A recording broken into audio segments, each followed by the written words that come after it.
Hello,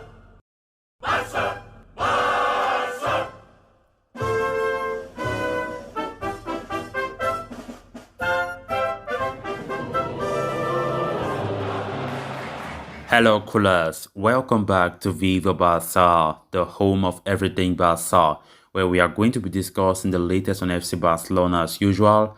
We start with Alex Grimaldo of Benfica, that Barca have been showing a lot of interest. It has been reported that Barca are set to battle Juventus, who have also entered the race for Alex Grimaldo. We are going to be discussing much on that as we progress. Then secondly, we are going to be talking about former Barcelona star and Paris Saint-Germain forward Neymar Jr. as it has been reported that Paris Saint-Germain want to get rid of Neymar, and now there's a big question. Is Barcelona return possible? We are going to be discussing much on that as well. So guys, as we get right into it, please make sure to subscribe to the channel. We are on our way to 10,000 subscribers and I'll be really grateful if you do subscribe.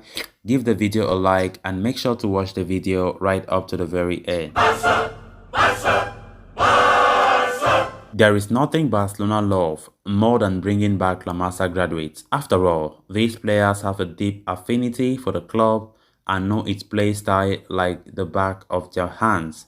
In fact, the list of Gerard Piqué, Sheikh Fabregas, Eric Garcia, and Adama Traoré could grow this summer. According to Sport, Juventus have joined Barcelona in the pursuit of Benfica's left-back Alex Grimaldo.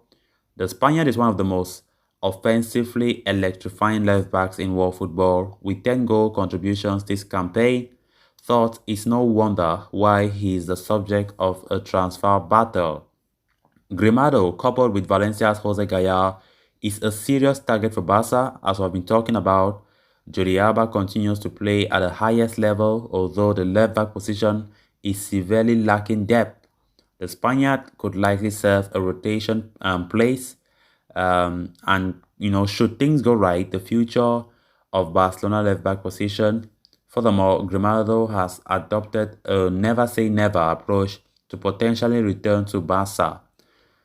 Conversely, Juventus are looking to replace veteran Alexandro, who could depart Turin this summer.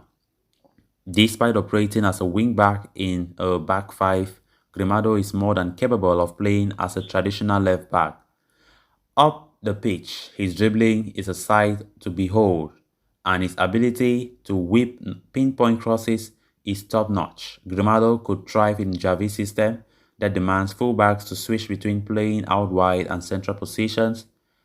Now, under Joan Laporta and Matteo Alemani's leadership, Barcelona will not look to get in a bidding war with Juventus, even though it has been reported that the 26-year-old could be available for as little as 15 million euros given Benfica's financial problems.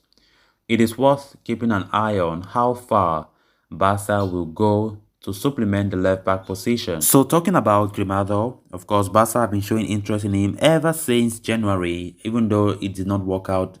And given the fact that he still has a contract with Benfica, which normally Benfica would demand. So at this very point in time, Barca's top priority, as we know, is Valencia Jose Gaya, right? But things are not showing positive in that direction. So names like Grimaldo have been talked about a lot lately. So with Juventus now entering the picture, it makes matters even more difficult for Barca. And again, what makes matters even difficult is the 15 million euros that Benfica is demanding for anybody who wants Grimaldo. So will Barca be able to shell out that money for Grimaldo? Of course, he's a very good player and he has proven his qualities there. And of course, former La Masia product as well. So if Barca fell in the number one priority, Gaya, then I think Barca should make a move for Grimaldo, given the fact that he knows Barca very well. He played in the La Masia, and the price tag is not that much. Barca can still afford to pay that. And coupled with the fact that the player himself has reportedly wanted a Barca return at some point in his career, that will be a big boost that, Barca will be ahead of the race, for the player. Then on to the next story of discussion. Paris Saint-Germain succumbed to an iconic 3-1 loss away at Real Madrid in the Champions League. The Parisians were by and large the inferior side, conceding 3 goals to Karim Benzema in the second half of the match As a result, their biggest stars have now begun to enter the headlines for one reason or another.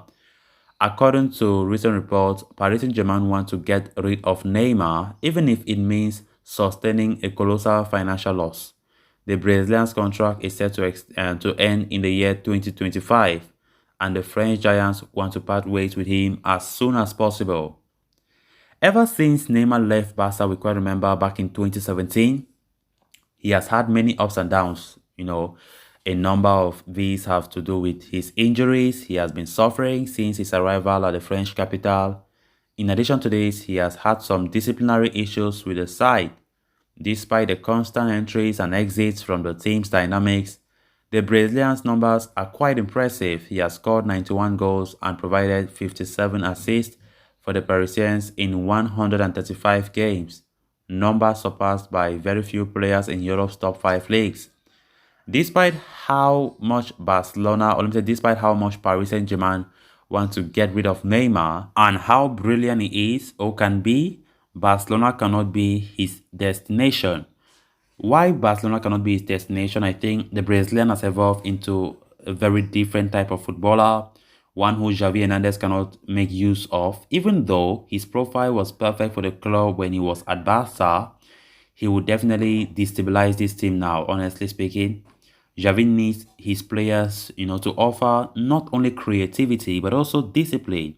Neymar is known to be a winger, and this is a position that the Spaniard might need strengthening in, but not enough this version of the Brazilian.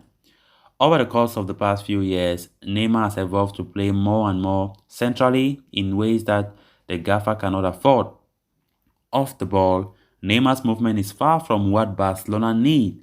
Barcelona needs someone to drag defenders out of place and create pockets of space in the final third, something Neymar does not do enough without the ball, even though he can achieve it in possession through the dribbling.